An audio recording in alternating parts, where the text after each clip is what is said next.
महानंगा सवाल है।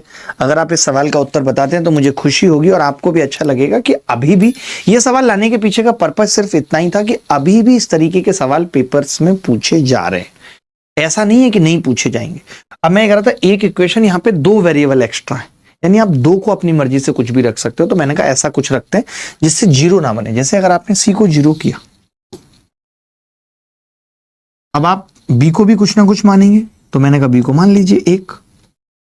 तो आपने कहा कि अगर मैं बी को ए मान रहा हूं, 2 वैल्यू मैं मान सकता हूं, तो यहां से एक वैल्यू तो फिक्स होगी जो निकलेगी। तो आपने कहा यहां से ए जो है फिर -1 आ रहा है, ये चीज समझनी पड़ेगी।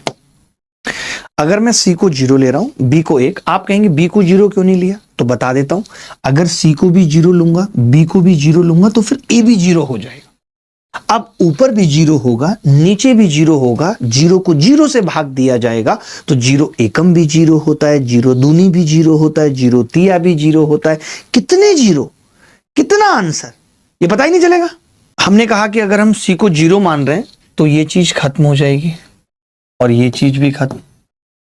अब आपने कहा a -1 है तो ये ऊपर 4 आ जाएगा, प्लस b 1 है तो ये भी 4, और नीचे -8 और 1 और -1।